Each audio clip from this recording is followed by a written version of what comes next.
Friends, welcome back. I pray that you had a wonderful July 4th holiday. When we left off with the story of Joseph last week, he was just making his ascendancy into the house of Pharaoh in Egypt. His prediction of feast followed by famine thrust him into the leadership in Egypt, and we kind of left the story at that point. In the couple of chapters that follow, that interpretation of Pharaoh's dreams comes true. The land produces abundantly for 7 years. Pharaoh wisely sets aside a portion of the harvest for the future, and as the famine sets in, the entire region turns to Pharaoh, to Joseph, for provisions. And that's where the next portion of the story unfolds. The famine is not only in Egypt, but throughout the region, including in Canaan, at the home of Joseph's father and family. So, knowing that there is grain in Egypt, Jacob, Joseph's father, sends his sons to Egypt to purchase provisions for the family. Now, what happens at that point is kind of humorous as Joseph recognizes his brothers, but they don't recognize him. So Joseph toys with them for a bit, which you can kind of read for yourself in chapters 42 through 44. And then Joseph finally reveals himself. And these are the 4th through 8th verses of chapter 45 in which that happens. Tells us that Joseph said to his brothers, "Come closer to me." And they came closer, and they came closer. He said, "I am your brother Joseph, whom you sold into Egypt. And now do not be distressed or angry with yourselves because you sold me here. For God sent me before you to preserve life. For the famine has been in the land these 2 years, and there are 5 more years in which there will be neither plowing nor harvest. God sent me before you to preserve for you a remnant on earth, and to keep alive for you many survivors. So it was not you who sent me here, but God. He has made me a father to Pharaoh and lord of all his house and ruler over all the land of Egypt." You can barely imagine the looks on the faces of Joseph's brothers in that moment. The man they at one point had plotted to kill, the one whom they had sold into slavery and left behind without a moment's regret, was now standing in front of them, holding their lives in the palm of his hand. He had the might and the resource of all of Egypt as his command. He could have denied them the grain and provisions they so desperately needed. He could have imprisoned them. He could have had them killed. They were staring into the eyes of the brother they had wronged, and they knew that their fate, their future, their lives were in his hands. But Joseph doesn't go there.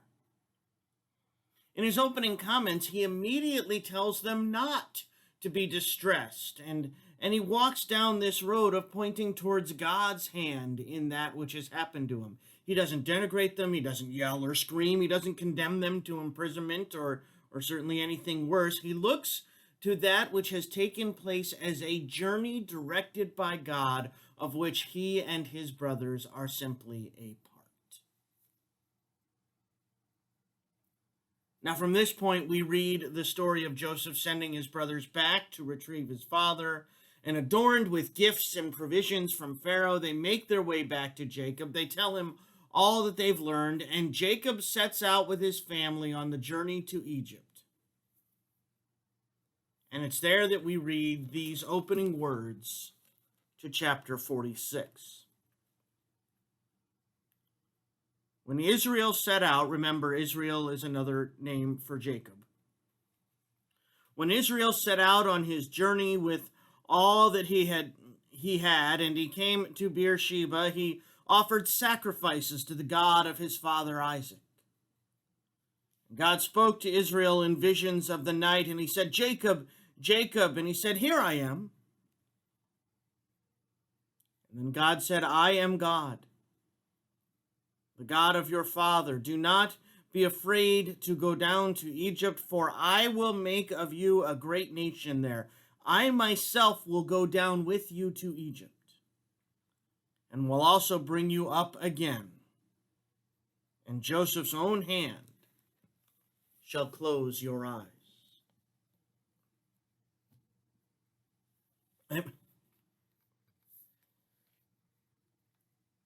I found myself, as we've been reading through this, taken in this entire story of Joseph at the portrayal of God's hand in all of this.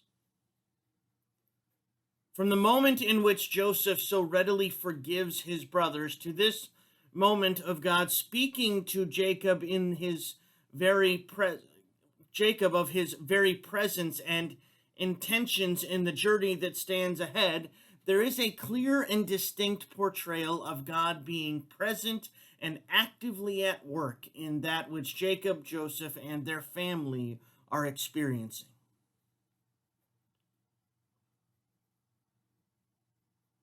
And I just think that that's a perspective. This perspective we've seen throughout this story is one from which we could benefit more often than we typically do. We talked a bit last week about the manner in which this story focused on God's presence with Joseph while in prison, instead of the woe is me of how he had gotten there. And this story, part of the story, plays out in much the same way. I think there is a level deeper that comes out here, however, in which the story not only emphasizes God's presence in it, but emphasizes God's active engagement of it.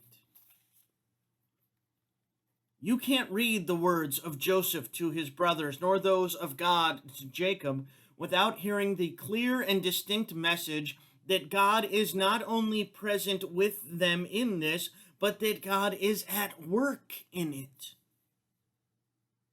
actively engaged in the lives of his people as they seek to follow his path. Now, this can get tricky in a hurry. There's a fine line between noting God's active engagement in our world and falling into the traps of determinism that turn humanity into pawns in some divinely governed chess match. We have a will, and we exercise that will, and God's active presence in our lives doesn't turn us into marionettes in God's celestial play. That said, what stands out to me about this story is that it, like so many other biblical narratives, doesn't get caught up in that theological debate, but instead seeks to answer the question of where and how God is at work in this circumstance. And it's that, my friends, that I pray we might walk away with today. There are plenty of moments, highs and lows, reelings and rejoicings, where our wills and or the will of others have brought us into a circumstance that might cause us to reflect.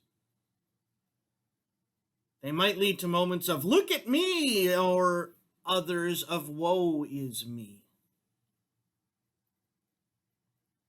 In all, however, I think we'd be well suited to ask this question that the story we've been reading seems to answer again and again.